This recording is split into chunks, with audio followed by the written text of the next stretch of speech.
Em 1944, enquanto a Segunda Guerra Mundial devastava a Europa, espalhando destruição, medo e luto por todos os cantos, uma figura sombria emergia no coração de Paris, aproveitando-se do caos e do desespero generalizado. Sob a ocupação nazista, onde os horrores já pareciam não ter limites, o doutor Marcel Petiot orquestrava silenciosamente sua própria série de atrocidades, consolidando um legado de terror que chocaria o mundo. No bairro tranquilo onde se localizava sua imponente residência de 3 andares, usada como consultório médico na Rue Le Sueur, os moradores começaram a notar algo profundamente perturbador. Uma fumaça espessa e pungente saía continuamente da chaminé da casa, impregnando o ar com um odor nauseante. O cheiro, tão insuportável quanto inquietante, parecia carregar consigo um prenúncio de morte, causando desconforto e medo nos arredores. Preocupados, os vizinhos decidiram reportar o problema às autoridades. Quando 2 agentes de polícia chegaram à propriedade, foram recebidos por uma cena que apenas aprofundaria o mistério. Os moradores da região relataram uma movimentação incomum nos 6 meses anteriores, entre 1943 e 1944. Caminhões pesados faziam paradas frequentes na frente da residência, descarregando sacos volumosos e suspeitos, mais de 40 no total. O que havia dentro desses sacos permanecia um enigma, mas esse fato alimentou um clima crescente de inquietação. Apesar de a casa parecer desabitada, ela parecia viver uma dinâmica sombria e secreta. As cortinas estavam sempre fechadas, mas os sons de movimentação no interior sugeriam que havia muito mais acontecendo do que aparentava. Aquilo que deveria ser um refúgio elegante no meio do caos da guerra se transformava aos poucos em um epicentro de mistério e medo. Após receber relatos alarmantes sobre o consultório, a polícia tentou contatar o Dr. Petiot por telefone, na esperança de obter alguma explicação imediata. O médico, que residia em um imóvel na Rue Calmartin, atendeu a ligação com aparente desinteresse e fez uma única pergunta: "Vocês já entraram na minha casa?" Quando recebeu a resposta negativa, desligou a ligação abruptamente. Os minutos que se seguiram foram repletos de tensão. Os oficiais aguardaram por mais de meia hora sem qualquer sinal do Dr. Petiot, enquanto a situação na residência ficava cada vez mais preocupante. Logo, notaram que o problema não se limitava à fumaça saindo pela chaminé. Parecia que toda a casa estava envolta em chamas crescentes. A gravidade do cenário forçou as autoridades a acionar os bombeiros. Quando eles chegaram, utilizaram uma escada para acessar a casa pela janela do 2º andar. No entanto, o que encontraram ao entrar no imóvel os deixou profundamente abalados. Ao retornarem para o lado de fora, suas expressões eram de puro terror. Um dos bombeiros, dominado pelo choque, não conseguiu conter o enjoo e vomitou ali mesmo no chão. O outro, tremendo e visivelmente perturbado, conseguiu apenas balbuciar que havia muito trabalho pela frente, especialmente no porão da casa. Determinados a entender o que estava acontecendo, os policiais entraram no imóvel e foram confrontados com uma visão aterradora. No porão, o cenário era indescritível. Uma fornalha a carvão queimava intensamente, consumindo os humanos. Ossos e pedaços de corpos desmembrados eram jogados ao fogo, espalhando o odor nauseante de carne queimada. Perto dali, um braço humano pendia de forma grotesca pela porta do porão, como se fosse um sinistro lembrete da atrocidade que estava sendo descoberta. Aquela imagem marcaria para sempre a memória dos presentes. Após algum tempo, o Dr. Petiot finalmente apareceu no local, como se nada de anormal estivesse acontecendo. Imediatamente foi confrontado pelos policiais sobre os corpos que estavam sendo incinerados no porão. Sua resposta foi fria e calculada. Afirmou que aquelas pessoas eram nazistas e colaboradores, inimigos da França durante a ocupação alemã. Disse ainda que fazia parte de um grupo de resistência francesa e que os assassinatos eram justificáveis no contexto da luta contra o regime opressor. No caos da guerra, essa explicação, por mais brutal que fosse, pareceu plausível o suficiente para que os oficiais, hesitantes, liberassem o médico naquele momento. No entanto, a investigação sobre os eventos horríveis dentro daquela casa estava apenas começando, e as autoridades continuariam examinando minuciosamente cada detalhe da residência. O consultório do Dr. Petiot foi isolado e lacrado pelas autoridades, marcando o início de uma investigação minuciosa e aterrorizante. Conforme os investigadores avançavam, novas e perturbadoras evidências emergiam das sombras. Na garagem foram descobertas grandes quantidades de cal, juntamente com restos humanos, como mechas de cabelo e até mandíbulas. No estábulo, o cenário era ainda mais macabro. Havia uma fossa repleta de cal e restos mortais em avançado estado de decomposição. No pátio, outro achado chocante: um saco contendo o lado esquerdo de um corpo decapitado. A cada nova descoberta, o horror parecia crescer exponencialmente. O caso foi assumido pelo experiente comissário Georges Massou, um veterano com mais de 33 anos de serviço, conhecido por sua dedicação e meticulosidade. Massou não hesitou em entrar na residência, examinando cada cômodo com atenção. No porão, encontrou pias que aparentemente foram usadas para drenar sangue, evidências que só aumentavam a gravidade do que se desenrolava ali. No mesmo espaço subterrâneo, uma câmara à prova de som revelou-se ainda mais sinistra. Algemas fixadas às paredes indicavam um lugar de tortura projetado para aprisionar e subjugar as vítimas. O cenário de horror parecia não ter limites. Enquanto Massou se concentrava em explorar as possíveis motivações políticas por trás dos crimes, sua equipe se dedicava a examinar cada canto da propriedade. Não se descartava a possibilidade de que outros corpos pudessem estar escondidos dentro das paredes da residência.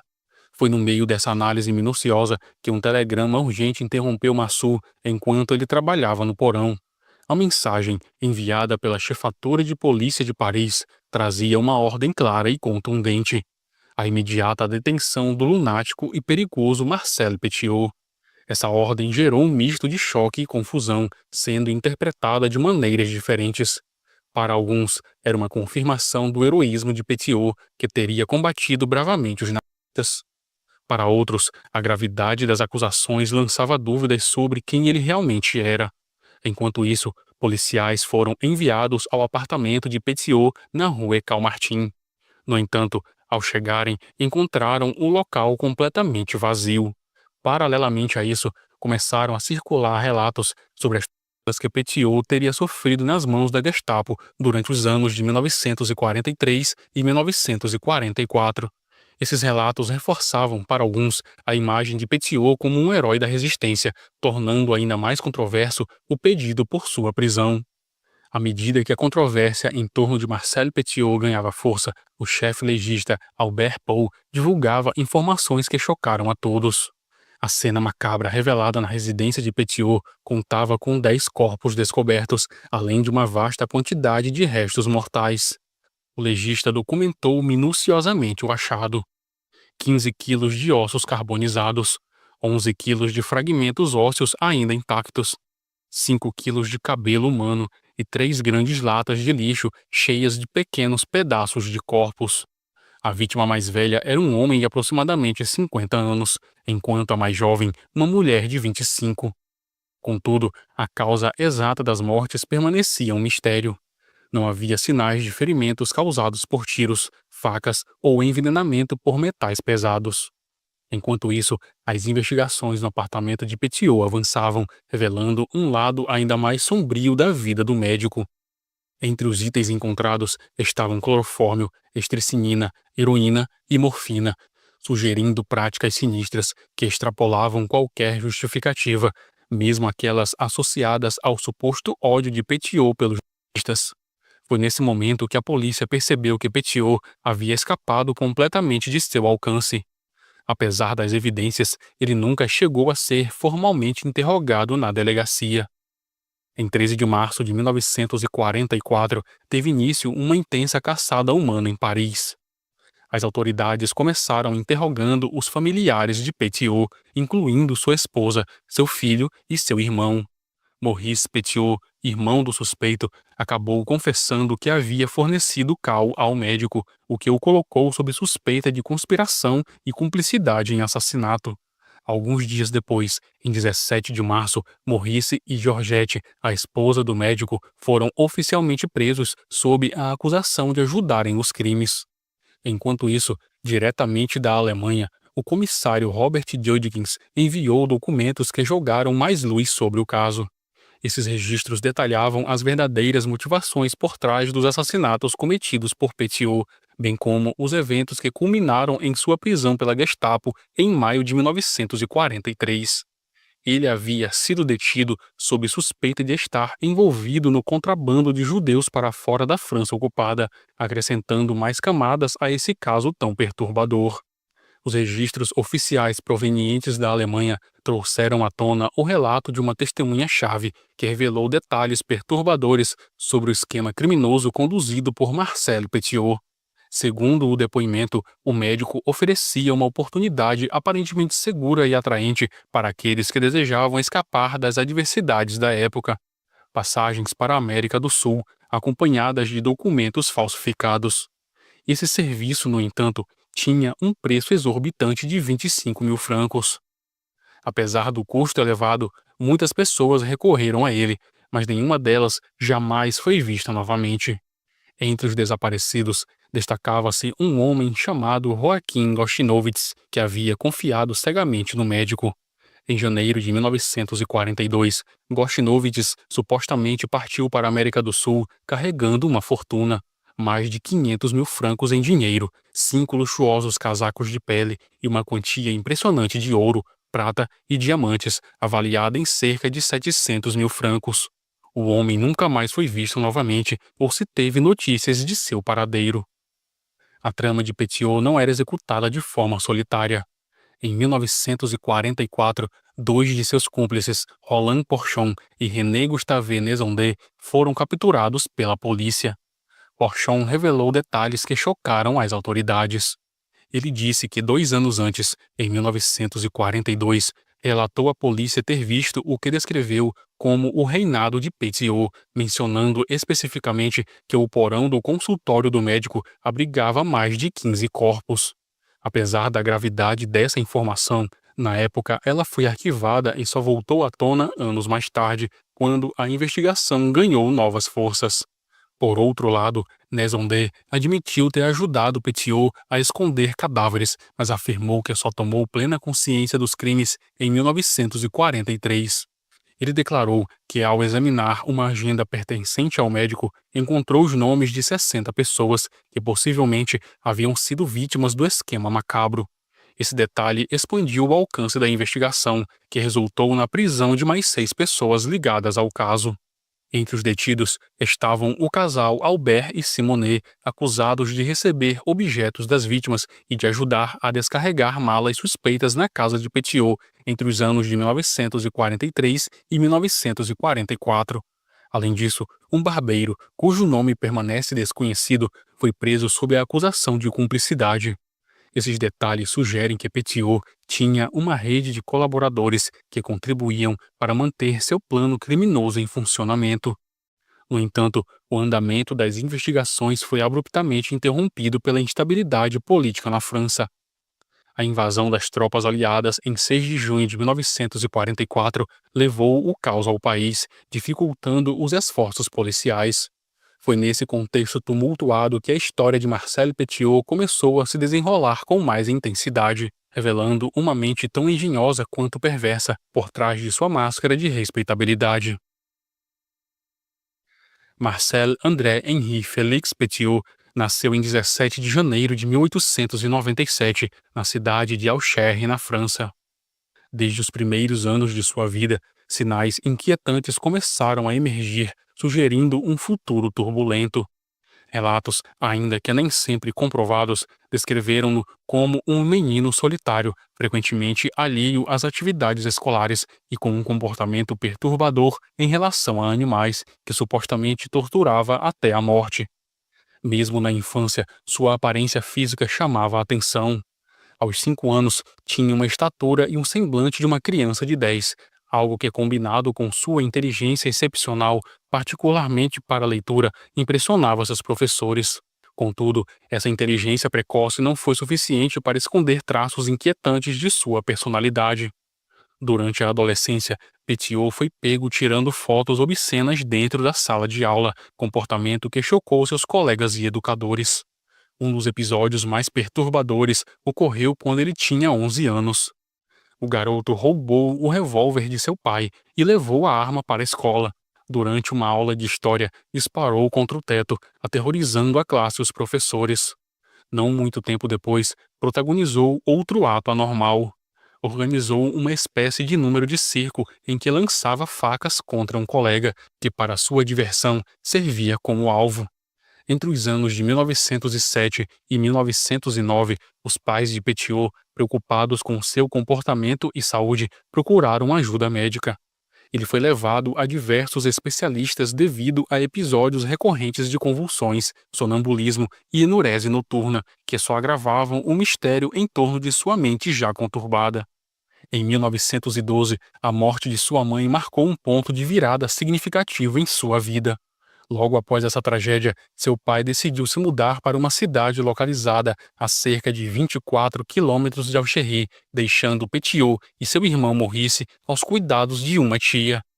Essa nova fase de sua vida não lhe proporcionou estabilidade. Expulso da escola devido ao seu comportamento indisciplinado, Marcel foi enviado de volta para viver com seu pai, que o matriculou em uma escola pública. No entanto, sua estadia foi breve. Ele acabou sendo expulso novamente, desta vez por má conduta. Já com 17 anos, ele começou a se envolver em pequenos crimes, incluindo o roubo de correspondências dos vizinhos. Eventualmente foi preso sob as acusações de roubo e vandalismo. Após sua detenção, uma avaliação psicológica realizada em 26 de março de 1914 apresentou um diagnóstico preocupante. Os especialistas descreveram Petiot como um jovem anormal, cuja condição era atribuída a problemas hereditários que comprometeriam sua capacidade de trabalhar. Apesar de suas ações, em agosto daquele mesmo ano, as acusações contra ele foram retiradas com base no diagnóstico de doença mental, um fator que marcaria o início de uma longa e perturbadora trajetória. Em julho de 1915, aos 18 anos, Petiot finalmente concluiu seus estudos em uma escola especializada localizada em Paris. Poucos meses depois, em janeiro de 1916, ele foi convocado para lutar na Primeira Guerra Mundial.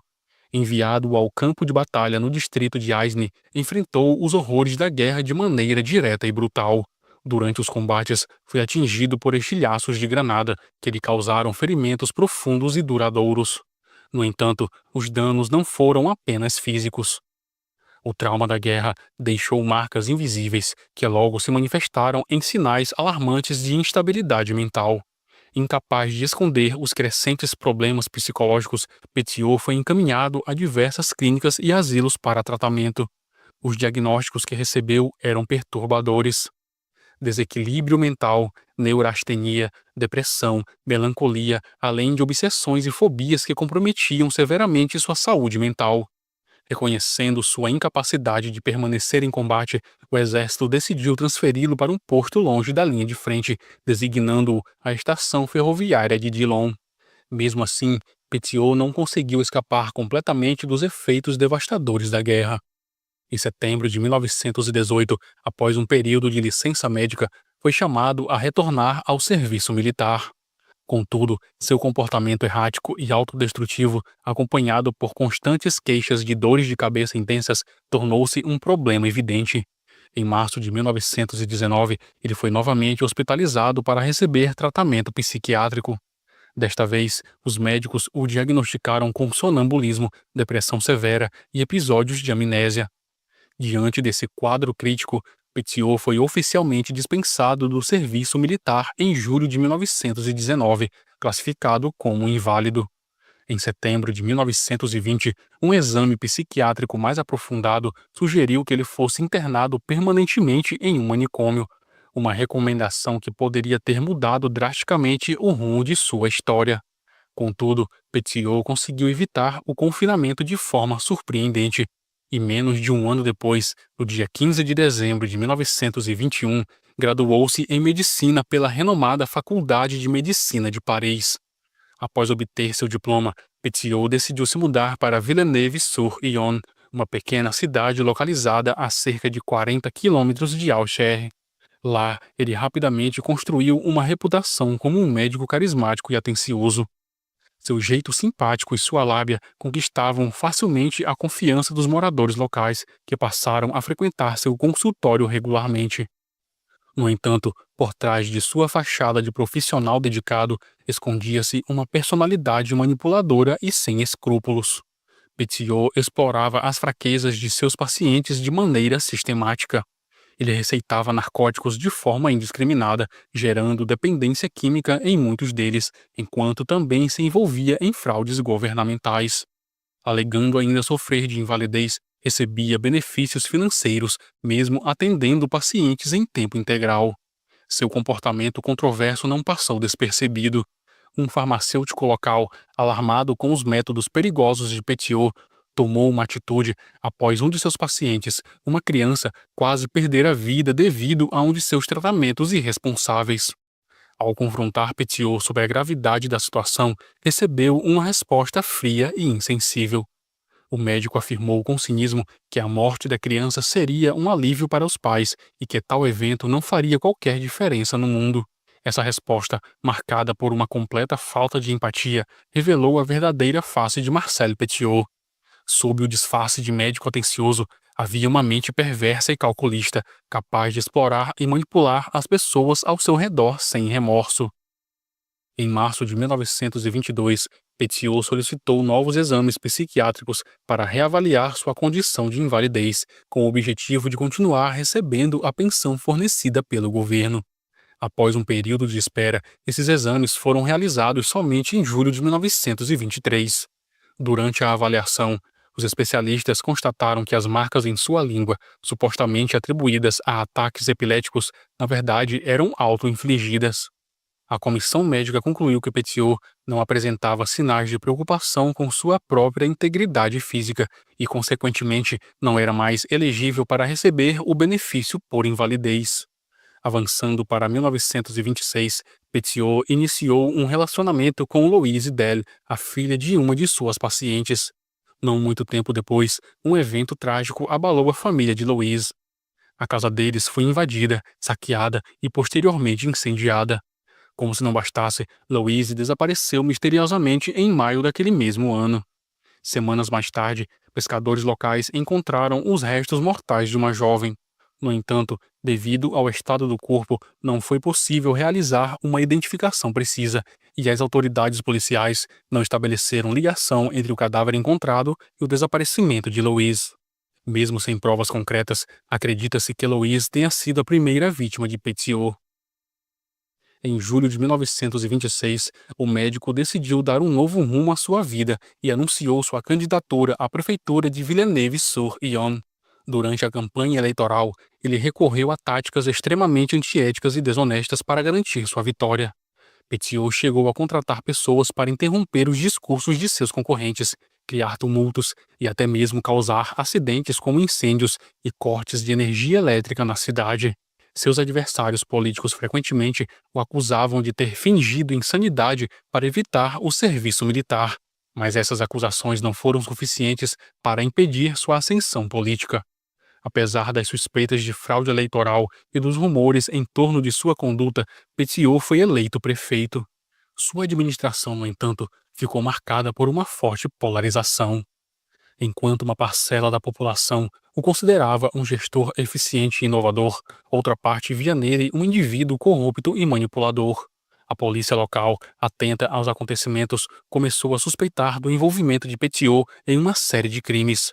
Entre as acusações estavam o roubo de uma bateria pertencente a uma banda musical da cidade e o desaparecimento de uma cruz de pedra, objeto que Petiot havia descrito como horrenda. Além disso, surgiram evidências de que ele desviava verbas públicas para uso pessoal. No âmbito pessoal, em junho de 1927, aos 30 anos, Petiot contraiu matrimônio com Georgette Lablaisse, uma jovem de 23 anos. O casamento parecia ser mais uma peça no quebra-cabeça de sua vida conturbada. 8 meses após a união, ele foi acusado de desviar uma remessa de óleo e exigir reembolsos indevidos relacionados à prefeitura. Por conta dessas ações fraudulentas, foi condenado a 3 meses de prisão. Mesmo assim, Petiot demonstrou sua habilidade em manipular o sistema. Por meio de um recurso judicial, conseguiu reduzir a punição e evitar a suspensão total de suas funções como prefeito, sendo afastado por apenas 4 meses. Em março de 1930, um incêndio criminoso destruiu completamente a residência de Henri Deboué, um sindicalista conhecido na região. O caso tomou proporções ainda maiores quando o corpo da esposa do sindicalista Henriette foi encontrado no local, brutalmente espancado com um objeto contundente. As investigações preliminares indicaram que o crime tinha características de um latrocínio, mas a situação começou a se complicar com o surgimento de rumores sobre um possível caso amoroso entre Henriette e Petiot. Esses boatos ganharam força quando Montsier ficou. Uma testemunha que alegava ter visto Petiot nas proximidades da casa de Henri na noite do crime anunciou que pretendia depor contra ele. Estranhamente, o homem morreu de forma misteriosa logo após uma consulta médica com o próprio Petiot. A causa da morte foi registrada como aneurisma cerebral, atestada pelo próprio médico. O evento lançou uma sombra ainda maior sobre Petiot, embora ele tenha escapado de acusações formais nesse caso.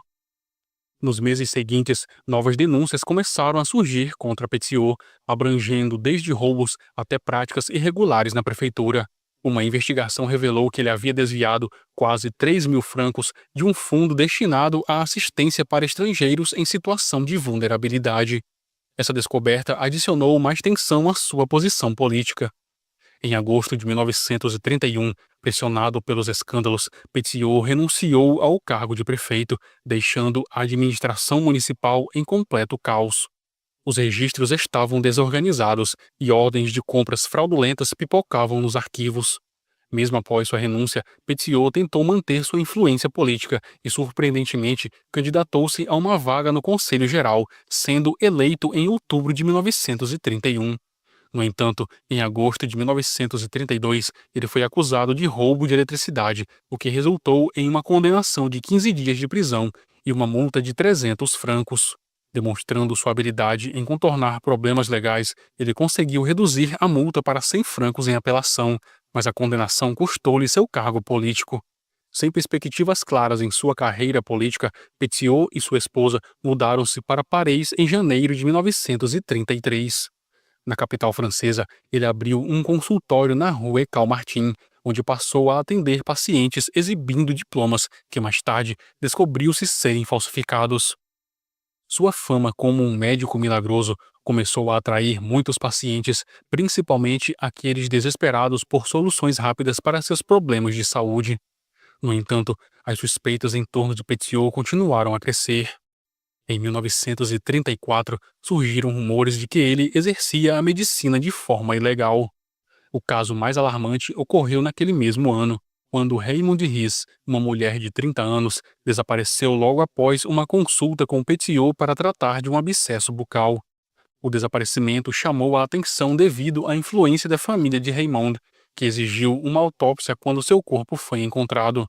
O exame revelou níveis elevados de morfina, levantando suspeitas de que ela teria sido vítima de um homicídio. Apesar disso, as autoridades classificaram o caso como homicídio culposo, sem intenção de matar, permitindo que Petiot continuasse exercendo a profissão. Em 1935, Petiot enfrentou uma nova investigação, desta vez por suspeita de envolvimento no tráfico de narcóticos. Contudo, mais uma vez, a falta de provas concretas impediu que ele fosse formalmente acusado, e ele continuou a agir nas sombras, acumulando suspeitas e alimentando seu histórico repleto de controvérsias.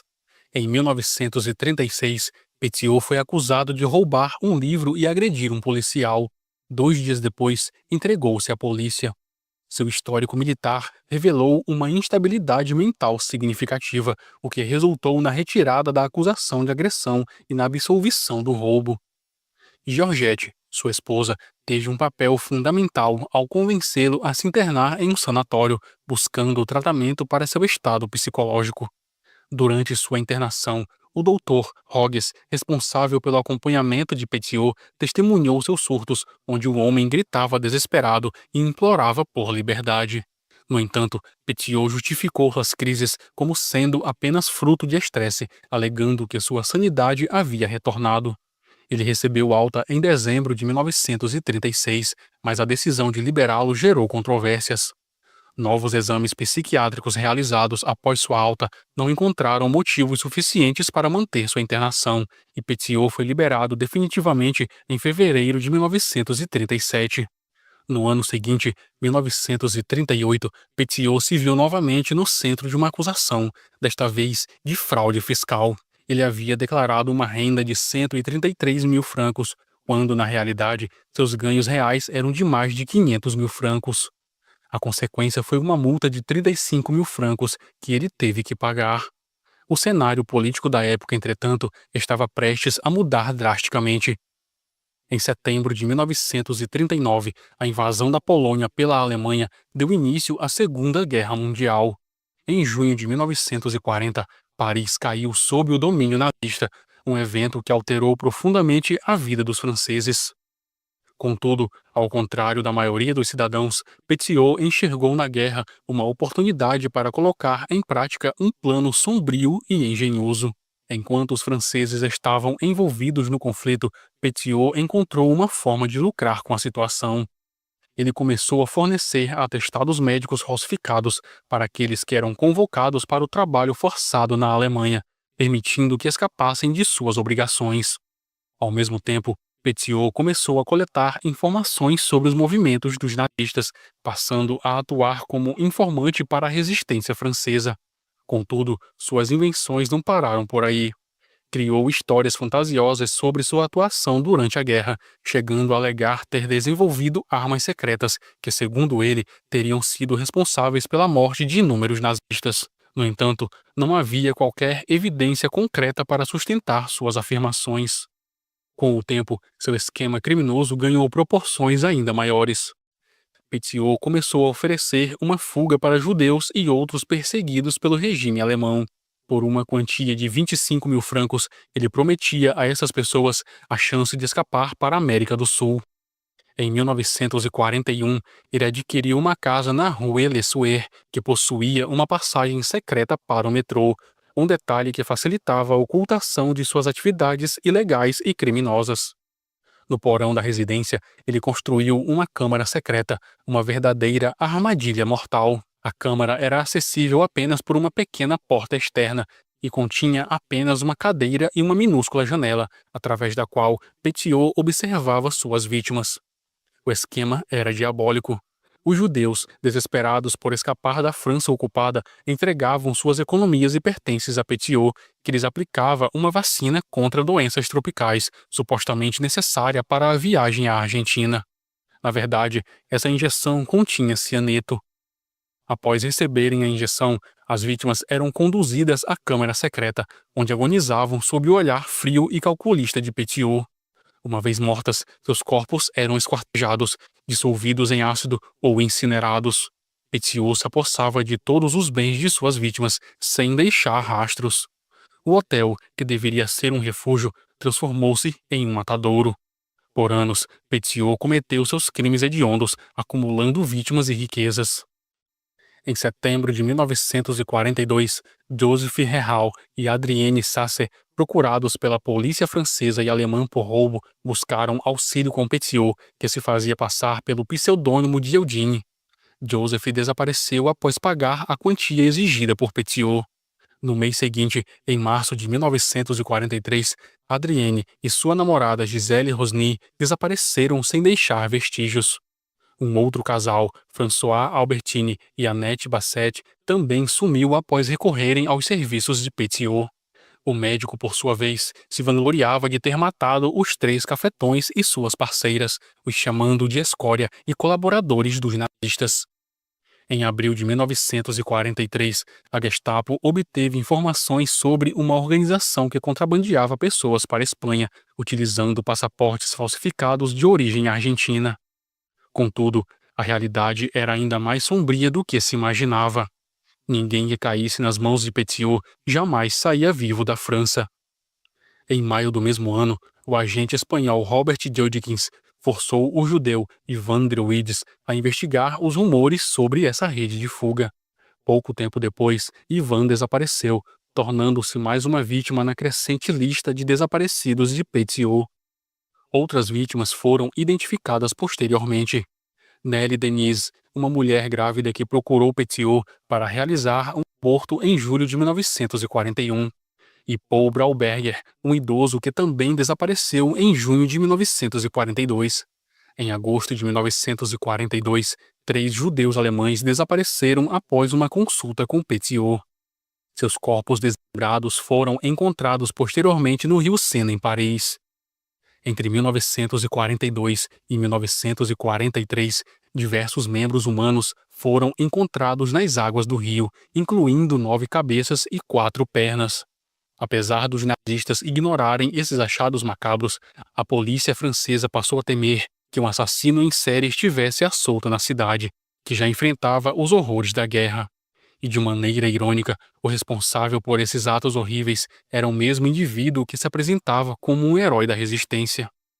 O clímax dessa série de assassinatos culminou na descoberta dos corpos na casa de Petiot no dia 6 de março de 1944, o que obrigou o criminoso a fugir desesperadamente para se esconder. Em agosto de 1944, utilizando o nome falso de Henri Valéry, Petiot se alistou nas forças francesas do interior. Sua missão era espionar os nazistas e interrogar prisioneiros em Paris. No mês seguinte, setembro de 1944, 2 soldados sob seu comando roubaram 12 milhões de francos de uma casa, provavelmente a mando de Petiot. Durante o roubo, um jovem foi assassinado na frente de testemunhas, o que resultou na prisão dos criminosos. Devido à sua posição de autoridade, Petiot também foi detido. Um tenente que tentou investigar o caso foi silenciado por Capitão Valéry, que na verdade era o próprio Petiot disfarçado. Os ladrões foram libertados e desapareceram com o dinheiro. Enquanto isso, o jornal Resistência publicou um artigo sobre o foragido Marcel Petiot, mas sem uma fotografia do criminoso. O advogado René Fleuriot, que havia trabalhado com Petiot, recebeu uma carta falsa do médico, o que levou as autoridades a acreditar que ele ainda estava na França. O capitão Valéry e sua equipe foram designados para capturar Petiot, sem saber que o próprio alvo da caçada estava comandando a operação. A farsa de Petiot chegou ao fim no dia 31 de outubro de 1944, quando foi reconhecido e preso em uma estação de metrô de Paris. Com ele havia uma pistola, 31.700 francos e 50 documentos de identidade. Finalmente levado à justiça, Petiot negou que os assassinatos tivessem motivação financeira, alegando que suas vítimas eram nazistas mortos por membros de sua rede de resistência. No entanto, a investigação revelou que suas alegações eram falsas. Petiot foi formalmente acusado de 27 assassinatos, roubo e multado em 200 milhões de francos. A extensa cobertura da situação de Petiot facilmente aumentou para um circo na mídia. Os jornais nomearam o médico de Talhante de Paris, escalpador de Etoilé, o monstro da Rue Lesueur, o ogro demoníaco e doutor Satanás. Um dos primeiros e mais populares nomes foi de Barba Azul moderno. Mais tarde, outros nomes foram propostos para o suspeito de assassinato, desde o assassino subterrâneo ao lobisomem de Paris. O julgamento de Marcel Petiot, então com 49 anos de idade, teve início em 18 de março de 1946. Desde o começo, o comportamento do réu foi nada menos que peculiar. Durante o processo, ele interrompia frequentemente as testemunhas, fazia perguntas desconcertantes e, de maneira desrespeitosa, zombava de seus próprios advogados. Em um momento, chegou a afirmar que Joaquim Gostinowitz estava vivo. No entanto, quando questionado sobre o suposto paradeiro do homem, respondeu com sarcasmo: "A América do Sul é um lugar muito grande." O julgamento seguiu, e no 5º dia, Petiot teve a oportunidade de retornar à sua antiga residência. Diante de uma grande multidão de policiais e curiosos, o réu apenas comentou, de forma enigmática: "Que resposta peculiar, não acham?" Durante todo o processo, ele manteve a farsa de se apresentar como um herói da resistência, insistindo que matou 19 das 27 vítimas alegadamente porque eram nazistas. No entanto, a dificuldade de identificar muitas das vítimas aumentou a suspeita de que o número real de mortos poderia ser consideravelmente maior. Após uma longa e intensa deliberação de 3 horas, o júri finalmente tomou sua decisão. Marcel Petiot foi condenado por 26 assassinatos premeditados, sendo absolvido apenas pela morte de Nelly Denis. A sentença foi a mais severa possível, a morte na guilhotina. Apesar da gravidade da sentença, Petiot não demonstrou qualquer tipo de preocupação ou arrependimento.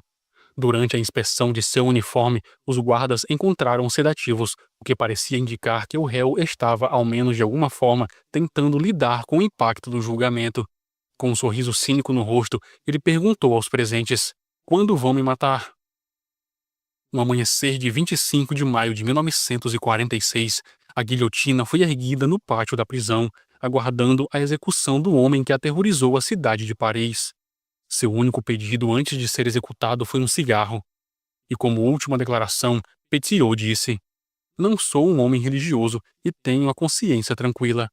Antes da lâmina cair, ele se dirigiu aos presentes dizendo: "Senhores, aconselho que não olhem, não vai ser bonito." Testemunhas afirmaram que no momento final, Petiot manteve um sorriso no rosto enquanto a lâmina da guilhotina descia, encerrando sua vida e sua cruel sequência de crimes. O reinado de terror do açougueiro da Rua Le Sueur chegava ao fim, mas sua sombra, marcada por atos horríveis, jamais seria esquecida pela história de Paris. A história de Marcel Petiot é mais do que um conto macabro de um médico enlouquecido. É um lembrete sombrio de como a guerra e o caos podem criar o cenário perfeito para que o mal floresça. Petiot não era apenas um assassino, ele era um parasita que se alimentava da desgraça alheia, um predador que se escondia atrás de uma fachada de respeitabilidade para enganar e destruir. O mais perturbador é que a monstruosidade de Petiot não era uma aberração total. Ele era um produto de uma sociedade em colapso, onde a lei e a ordem haviam se desintegrado e a desesperança era a moeda corrente. Ele explorou a vulnerabilidade das pessoas, a falta de escrúpulos e a ganância para construir seu império de terror. A frieza e a falta de remorso de Petiot são assustadoras. Ele personifica a maldade em sua forma mais pura, a completa ausência de empatia e consideração pela vida humana. Que sua execução, por mais tardia que tenha acontecido, sirva como um sinal de que a justiça, por mais demorada que seja, sempre prevalecerá. Agora eu quero saber o que mais te chocou na história de Marcel Petiot. Compartilhe sua opinião e vamos discutir sobre esse caso perturbador. Ajude a espalhar essa história para que a monstruosidade de Petiot não seja esquecida e para que possamos aprender com os horrores do passado. Para mais histórias de crimes reais, mistérios e casos que chocaram o mundo, inscreva-se no canal e ative as notificações para não perder nenhum vídeo. Por fim, te convido a explorar outro caso intrigante aqui no canal. Muito obrigado por me acompanhar até aqui. Um forte abraço e até o nosso próximo vídeo.